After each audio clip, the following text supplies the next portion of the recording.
నమస్తే, welcome to focus. ఎప్పుడైనా ఎన్నికల షెడ్యూల్ 3-4 రోజుల్లోనే తెలంగాణ సహా 5 రాష్ట్రాల ఎన్నికల తేదీలు విడుదలయ్యే అవకాశం. ఢిల్లీలో సమావేశమైన ఈసీ పోలింగ్ డేట్స్ కు ఫైనల్ టచ్ ఇస్తోంది. దీంతో అసెంబ్లీ ఎన్నికల షెడ్యూల్ పై ఉత్కంఠ నెలకొంది. మరి తెలంగాణ శాసనసభ సమరానికి పార్టీల అస్త్రాలేంటి? ఎన్నికల సంసిద్ధతపై ఈసీ స్ట్రాటజీ ఏంటి?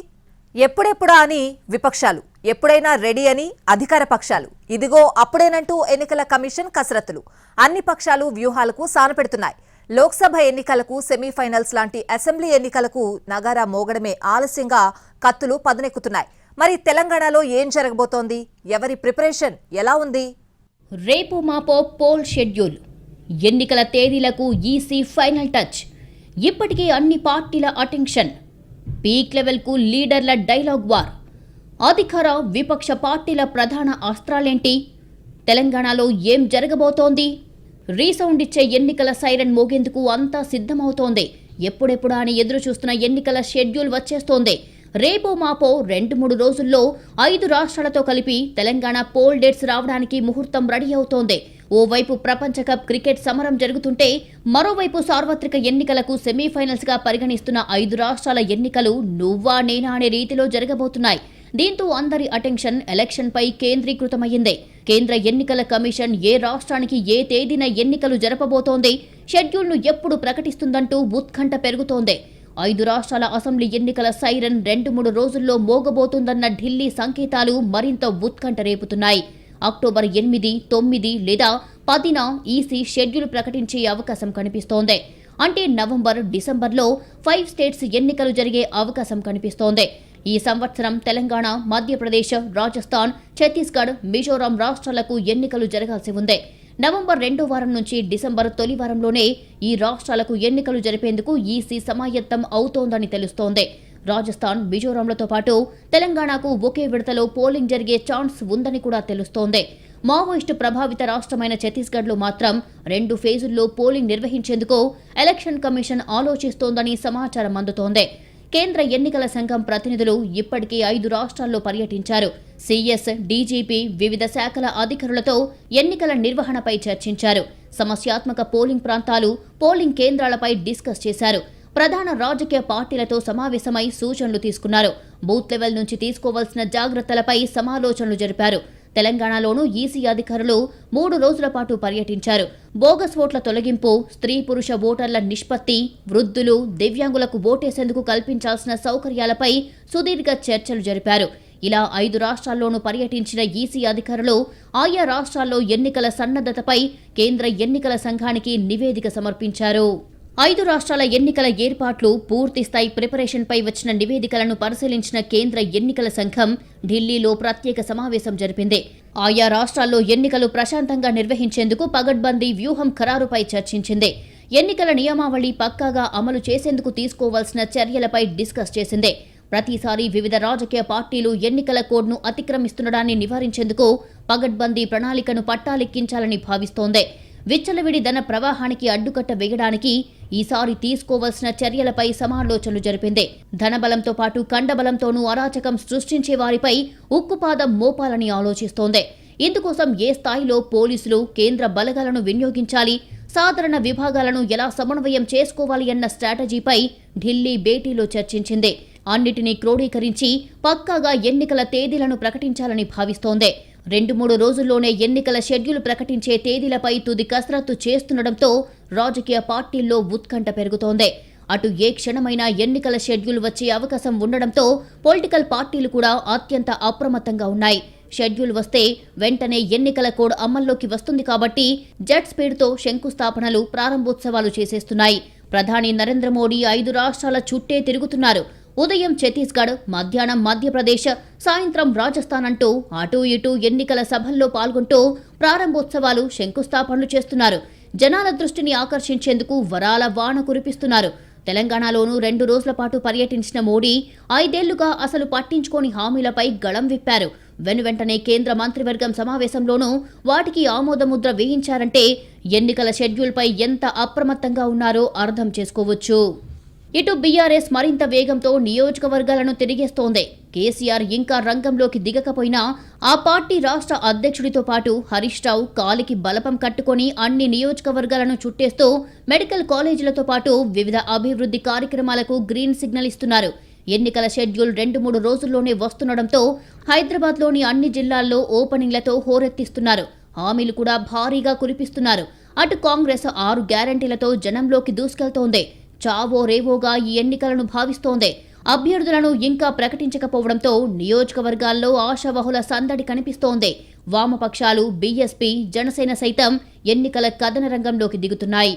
ఇలా అటు కేంద్ర ఎన్నికల సంఘం రేపో మాపో 5 రాష్ట్రాల ఎన్నికల షెడ్యూల్ రిలీజ్ చేసేందుకు సమాయత్తమవుతుంటే ఇటు అన్ని రాజకీయ పార్టీలు కథన క్షేత్రానికి సిద్ధమవుతున్నాయి. ఓటర్లను ఆకర్షించే అస్త్రాలకు పదును పెడుతున్నాయి. గెలుపు గుర్రాలపై దృష్టి పెట్టాయి. లోక్సభ ఎన్నికలకు సెమీఫైనల్స్ గా భావిస్తున్న 5 స్టేట్స్ పోల్ ఈసారి మామూలుగా ఉండదని, మరో రేంజ్లో ఖాయమని అర్థమవుతోంది. ఎన్నికల సంఘం పోల్ సైరన్ మోగించేందుకు సిద్ధమవుతూ ఉంటే అటు ప్రతిపక్షాలు కూడా సై అంటున్నాయి. తెలంగాణలో మునుపెన్నడూ లేనంత ఉత్కంఠగా ఎన్నికలు మారిపోయాయి. దీంతో బీఆర్ఎస్, కాంగ్రెస్, బీజేపీలు నువ్వా నేనా అన్న రీతిలో సై అంటున్నాయి. అభ్యర్థుల వడబోత నుంచి హామీల దాకా సకల ఆయుధాలకు పనిచెప్తున్నాయి. ఎన్నికల యుద్ధానికి అన్ని పార్టీల కంటే ముందుంది అధికార బీఆర్ఎస్. ఆ పార్టీ అధినాయకుడు ఎప్పటికప్పుడు క్యాడర్కు కర్తవ్యబోధ నూరిపోస్తున్నారు. మిగతా ప్రత్యర్థి పార్టీలు పోల్ స్ట్రాటజీపై కసరత్తులోనే మునిగి ఉన్న టైంలో ఏకంగా వ్యూహాన్ని అమలు చేయడం ప్రారంభించారు కేసీఆర్. అందరికంటే ముందే అభ్యర్థుల్ని ప్రకటించారు. 119 నియోజకవర్గాలకు గాను 115 నియోజకవర్గాలకు క్యాండిడేట్స్ ను అనౌన్స్ చేశారు. మిగిలిన వాటికి కూడా అభ్యర్థుల్ని అధికారికంగా ప్రకటించకపోయినా అనధికారికంగా సంకేతాలిచ్చారు. దీంతో అభ్యర్థులు ఇంటింటికి తిరుగుతున్నారు. షెడ్యూల్ ఎప్పుడైనా రావచ్చు కాబట్టి అసంతృప్తులను సైతం వేగంగా దారిలోకి తెచ్చుకోగలుగుతోంది బీఆర్ఎస్. టికెట్లు రాని కొందరు సిట్టింగ్లను సైతం కూల్ చేసేందుకు ఎన్నికల షెడ్యూల్ గ్యాప్ ను బాగా ఉపయోగించుకున్నారు KCR. Janagama MLA Muthireddy Yadagiri Reddy, station Ghanpur MLA Rajaiah వంటి అసంతృప్తులను చల్లార్చారు. వారికి కీలక పోస్టులను అప్పగించారు. ముత్తిరెడ్డిని ఆర్టీసీ చైర్మన్ గా నియమించిన బీఆర్ఎస్ రాజయ్యకు రైతు బంధు సమితి చైర్మన్ బాధ్యతలు అప్పగించింది. దీంతో పీఠముడిగా మారిన జనగామ, స్టేషన్ ఘన్పూర్ స్థానాల్లో లైన్ క్లియర్ అయ్యింది. ఎమ్మెల్సీ పల్లా రాజేశ్వరరెడ్డికి జనగామ టికెట్ ప్రకటించింది. ఇటు మల్కాజ్గిరి సీటును మంత్రి మల్లారెడ్డి అల్లుడు మర్రి రాజశేఖర్ రెడ్డికి ఇచ్చింది. ఇక ఇటీవలే ఇతర పార్టీల నుంచి చేరిన పలువురికి సైతం నామినేటెడ్ పోస్టులు అప్పగించింది. నందికంటి శ్రీధర్కు ఎంబీసీ కార్పొరేషన్ చైర్మన్, ఉప్పల వెంకటేష్కు మిషన్ భగీరథ వైస్ చైర్మన్ పదవిని అప్పగించింది బీఆర్ఎస్. ఇలా అభ్యర్థుల్ని ప్రకటించినంత జెట్ స్పీడ్తోనే అసంతృప్తులను సైతం తమ రూట్లోకి తెచ్చుకోగలుగుతోంది బీఆర్ఎస్ అధిష్టానం. ఇక షెడ్యూల్ రాకముందే అభివృద్ధి కార్యక్రమాలు, కొత్త పథకాలు, ప్రారంభోత్సవాలు, శంకుస్థాపనలు సైతం పట్టాలెక్కిస్తోంది బీఆర్ఎస్. జిల్లాలో మెడికల్ కాలేజీల ప్రారంభోత్సవాన్ని ఘనంగా నిర్వహించింది. తాజాగా ప్రభుత్వ స్కూళ్లలో సీఎం బ్రేక్ఫాస్ట్ పథకాన్ని కూడా ప్రారంభించింది. మామూలుగానైతే బ్రేక్ఫాస్ట్ పథకం ప్రారంభోత్సవానికి చాలా టైం ఉంది. షెడ్యూల్ వస్తే ఎన్నికల నియమావళి అమల్లోకి వస్తుంది కాబట్టి స్కీమ్ను అమల్లోకి తేవడానికి బ్రేక్ పడుతుంది. దీంతో హడావిడిగా బ్రేక్ఫాస్ట్ పథకాన్ని ముందుకు తెచ్చి గ్రాండ్ గా ప్రారంభించింది. మరి బీజేపీ వాళ్ళు కూడా వస్తా ఉన్నారు. ఏమిచ్చింది బీజేపీ? ఒక్క మంచి పని చేసిందా? రైతులకు బాయిల కాడ, బోర్ల కాడ మీటర్లు పెట్టమంటున్నారు. అది మనం పెట్టలేదని మన రాష్ట్రానికి ఇచ్చే 35,000 కోట్ల రూపాయలు ఆపేసింది బీజేపీ. ఇవాళ ఈ రాష్ట్రంలో బీజేపీ లేదు. దాన్ని జాకు పెట్టి లేపినా బీజేపీ లేవది, కాంగ్రెస్ పార్టీ గెలవదు కాక గెలవదు. కాంగ్రెస్ వాళ్ళు దొంగ సర్వేలు వాట్సాప్ లో పంపుతా ఉన్నారు. ఫేక్ సర్వేలు పంపుతున్నారు. ఎన్నికల మేనిఫెస్టోకు సైతం ఫైనల్ టచ్ ఇస్తోంది బీఆర్ఎస్. పార్టీ సీనియర్ నేత కేశవరావు ఆధ్వర్యంలో మేనిఫెస్టో రూపుదిద్దుకుంటోంది. వరంగల్లో పెద్ద ఎత్తున బహిరంగ సభ నిర్వహించి మేనిఫెస్టో రిలీజ్ చేయడానికి డేట్ ఫిక్స్ చేస్తోంది. దసరా తర్వాత ఓరుగల్లులో సభ పెట్టాలని ఆలోచిస్తోంది. అటు అభ్యర్థుల ప్రకటన, అసంతృప్తుల బుజ్జగింపు, పథకాలు, ప్రారంభోత్సవాలతో పాటు ప్రత్యర్థి పార్టీలపైన తీవ్ర విమర్శలు చేస్తోంది గులాబీ దళం. వారంటీ లేని కాంగ్రెస్ ఇచ్చే గ్యారంటీలను జనం నమ్మరని మాటల తూటాలు పేలుస్తోంది. 9 ఏళ్లలో తెలంగాణకు ఏమీ ఇవ్వని మోడీ ఎన్నికల ముంగిట్లో ఏదో చేస్తామని వాగ్దానాలు ఇస్తే జనం నమ్మరని కాషాయ దళాన్ని ఏకిపారేస్తోంది. ఈ 9 ఏళ్లలో బీఆర్ఎస్ సర్కార్ ఏం చేసిందో జనానికి వివరిస్తూ పెద్ద ఎత్తున క్యాంపెయిన్ చేస్తోంది. బహుముఖ వ్యూహంతో గులాబీ దళం ఎన్నికలకు సమాయత్తమవుతోంది. ఇక కాంగ్రెస్ కూడా ఎన్నికల రణరంగాన్ని వేడెక్కిస్తోంది. కర్ణాటక ఫలితాలతో జోష్ మరింత పెరిగింది. సభలు, సమావేశాలు నిర్వహిస్తూ క్యాడర్లో ఉత్సాహం నింపుతోంది. కాంగ్రెస్ లీడర్ల మధ్య కామ్గా ఉండే కోల్డ్ వార్ను ఒక్కొక్కటిగా పరిష్కరిస్తోంది. నేతలంతా చేతులు కలిపి ఎన్నికలను ఎదుర్కోవాలని దిశానిర్దేశం చేసింది. అభ్యర్థుల కసరత్తును కూడా కొలిక్కి తెస్తోంది. హైదరాబాద్ టు ఢిల్లీ, ఢిల్లీ టు హైదరాబాద్ అభ్యర్థుల జాబితాను పట్టుకెళ్తోంది. క్యాండిడేట్స్ లిస్టును ఖరారు చేసేందుకు స్క్రీనింగ్ కమిటీ హైదరాబాద్లో సమావేశాలు నిర్వహించింది.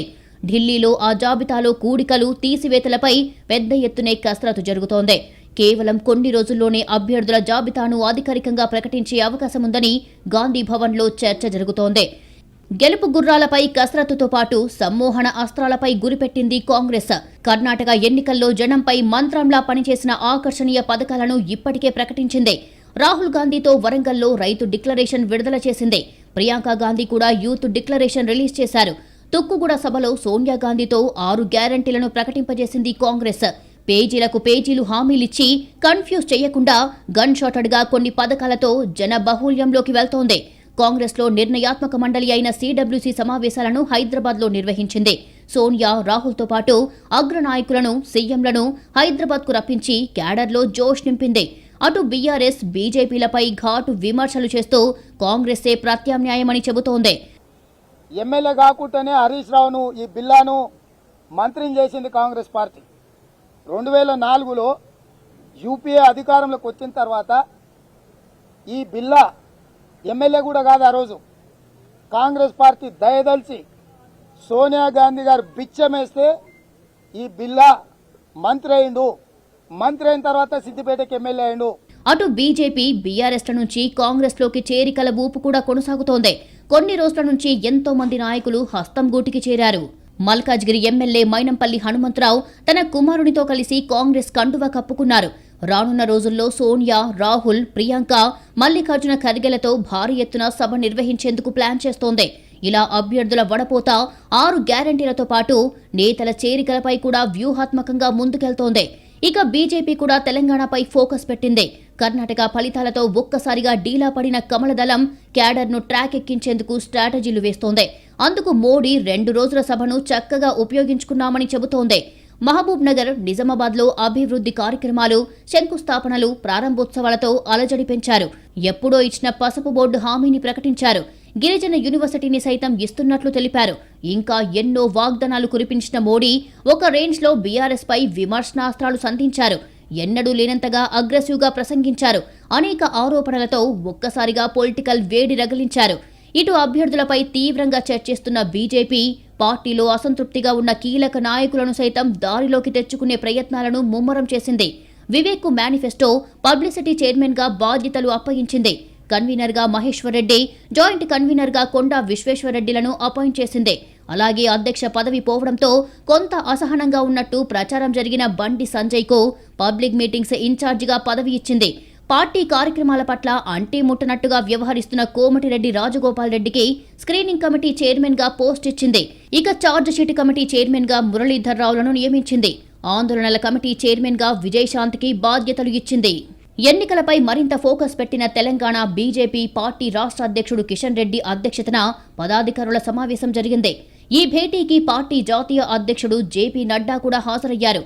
అలాగే కార్యవర్గ సభ్యులు, జిల్లా ఇన్ఛార్జీలు, జిల్లా అధ్యక్షులు, ఇతర రాష్ట్రాల నుంచి ఎన్నికల కోసం జిల్లా ఇన్ఛార్జీలుగా నియమితులైన నేతలు అటెండ్ అయ్యారు. బీజేపీ సంస్థాగత జాతీయ ప్రధాన కార్యదర్శి బిఎల్ సంతోష్, బీజేపీ జాతీయ ప్రధాన కార్యదర్శులు సునీల్ బన్సల్, తరుణ్ చుగ్, రాష్ట్ర ఎన్నికల ఇన్ఛార్జ్ ప్రకాష్ జవదేకర్లు మార్గనిర్దేశం చేశారు. కాంగ్రెస్ పై విమర్శలు గుప్పించారు బీజేపీ జాతీయ అధ్యక్షుడు జేపీ నడ్డా. బీజేపీ ఒక్కటే జాతీయ పార్టీ అన్న ఆయన కాంగ్రెస్ కుటుంబ పార్టీ అంటూ మండిపడ్డారు. సోనియా, రాహుల్దే కాంగ్రెస్ అంటూ సెటైర్లేశారు. వచ్చే అసెంబ్లీ ఎన్నికల్లో తెలంగాణలో కాషాయ జెండా ఎగరాలని బీజేపీ శ్రేణులకు విజ్ఞప్తి చేశారు కిషన్ రెడ్డి. తెలంగాణలో కుటుంబ అవినీతి పాలనను అంతం చేయాలని బీజేపీ తెలంగాణ రాష్ట్ర కౌన్సిల్ సమావేశంలో పిలుపునిచ్చారు. అసెంబ్లీ ఎన్నికలకు బీజేపీ శ్రేణులంతా ధైర్యంతో, ఆత్మవిశ్వాసంతో ముందుకెళ్లాలన్నారు కిషన్ రెడ్డి. బీజేపీ రాష్ట్ర పదాధికారుల సమావేశానికి విజయశాంతి, కోమటిరెడ్డి రాజగోపాల్ రెడ్డిలు డుమ్మా కొట్టడం హాట్ టాపిక్గా మారింది. అయితే కోమటిరెడ్డి రాజగోపాల్ రెడ్డి తాను బీజేపీలోనే కొనసాగుతానని ప్రకటన విడుదల చేశారు. మరోవైపు ఎవరి కోసమో పార్టీ తన సంస్థాగత విధానాలను మార్చుకోదు, ఉండేవారు ఉంటారు, పోయేవారు పోతారు అని స్పష్టం చేశారు ఆ పార్టీ జాతీయ ప్రధాన కార్యదర్శి బిఎల్ సంతోష్. ఇదే పాలసీతో తెలంగాణలో కూడా అధికారంలోకి వస్తామని ఆయన ధీమా వ్యక్తం చేశారు. ప్రభుత్వ వ్యతిరేకత చాలా ఉందని, అది పార్టీకి అనుకూలంగా మారుతుందని ప్రకాష్ జవదేకర్ అన్నారు. అటు జనసేన సైతం తెలంగాణలో పోటీ చేస్తామని ప్రకటించింది. తాము పోటీ చేయబోయే 32 నియోజకవర్గాల జాబితా ప్రకటించింది. హైదరాబాద్లోని పలు నియోజకవర్గాలు సహా వివిధ జిల్లాల్లోని కొన్ని స్థానాల్లోకి పోటీ చేస్తామని తెలిపింది. బీఎస్పీ సైతం ఎన్నికలకు సై అంటోంది. అటు వామపక్షాలు కూడా రణరంగానికి సిద్ధమవుతున్నాయి. మొత్తానికి తెలంగాణలో ఎలక్షన్ హీట్ పెరుగుతోంది. తెలంగాణలో 3 రోజులు పర్యటించిన ఈసీ అధికారులు ఏం తేల్చారు? ఎన్నికల నిర్వహణపై ఎలాంటి అంశాలు వారి దృష్టికొచ్చాయి? పొలిటికల్ పార్టీల నుంచి అందిన సూచనలేంటి? అసెంబ్లీ ఎన్నికల సంసిద్ధతపై అధికారుల నివేదికలో ఉన్నదేంటి? తెలంగాణ ఎన్నికల సన్నద్ధతపై సమీక్ష నిర్వహించింది కేంద్ర ఎన్నికల సంఘం. 3 రోజుల పాటు కేంద్ర ఎన్నికల సంఘం అధికారులు పర్యటించారు. పర్యటనలో భాగంగా ప్రధాన రాజకీయ పార్టీలను కలిశారు. పలు పార్టీలు ఎన్నికల నిర్వహణ సహా పలు అంశాలపై సూచనలు చేశాయని అధికారులు తెలిపారు. అంతేకాదు ఓటర్ల జాబితా మొత్తం సిద్ధమైందని తెలిపారు అధికారులు. రాష్ట్రంలో మొత్తం ఓటర్ల సంఖ్య 3,17,389 కాగా ఇందులో 1,58,71,493 మంది పురుషులు, 1,58,43,339 మంది మహిళలు, 2,557 మంది ట్రాన్స్జెండర్లు ఉన్నారని వెల్లడించారు. తెలంగాణలో ఓటర్ల సంఖ్య పెరిగిందే. 2023 జనవరితో పోల్చితే తుది ఓటర్ల జాబితాలో మొత్తం 5.8% ఓటర్లు పెరిగారని అధికారులు చెప్పారు. రాష్ట్రంలో 15,338 మంది సర్వీస్ ఓటర్లు, 2,780 మంది ప్రవాస ఓటర్లు ఉన్నారు. కొత్త ఓటర్లు 17 లక్షల మంది. 100 ఏళ్లు దాటిన ఓటర్ల సంఖ్య 7,600. తెలంగాణలో 22 లక్షలకు పైగా ఓట్లను తొలగించామన్నారు సీఈసీ రాజీవ్ కుమార్.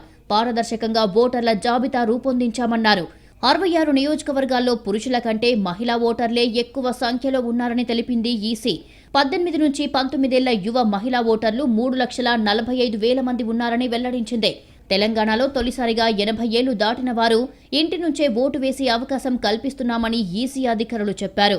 తెలంగాణలో మొత్తం పోలింగ్ కేంద్రాలు 35,356 ఉండగా ఒక్కో పోలింగ్ స్టేషన్లో సగటున ఓటర్ల సంఖ్య 897గా ఉందని తెలిపారు. ఏవైనా కంప్లైంట్స్ ఉంటే స్వీకరిస్తామన్న అధికారులు సేవిజిల్ యాప్ను అందుబాటులోకి తెచ్చామని వెల్లడించారు. మొత్తానికి తెలంగాణలో ఎన్నికల నిర్వహణపై ఈసీ ప్రత్యేక దృష్టి పెట్టింది. 3 రోజుల పర్యటనలో ఎన్నికల సన్నద్ధతపై ఈసీకి నివేదిక ఇచ్చింది. 4-5 రోజుల్లోనే ఎన్నికల షెడ్యూల్ ఇచ్చేందుకు సిద్ధమవుతోంది. షెడ్యూల్ ప్రకారమే తెలంగాణకు ఎన్నికలు జరిగే అవకాశం ఉంది. తెలంగాణ, రాజస్థాన్, ఛత్తీస్గఢ్, మధ్యప్రదేశ్ అసెంబ్లీల గడువులు 2024 జనవరిలో వివిధ తేదీల్లో ముగుస్తాయి.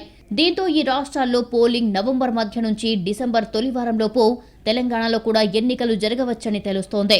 ఇటు కేంద్ర ఎన్నికల కమిషన్ ఎన్నికల షెడ్యూల్పై రేపో మాపో ప్రకటించేందుకు సిద్ధమవుతుంటే పొలిటికల్ పార్టీలు కూడా అలర్ట్గా ఉన్నాయి. ఎన్నికల కోడ్ అమల్లోకి వచ్చే ముందే అన్నీ చక్కబెట్టుకుంటున్నాయి. ముఖ్యంగా అధికారంలో ఉన్న పార్టీలు శంకుస్థాపనలు, ప్రారంభోత్సవాలతో హడావిడి చేస్తున్నాయి.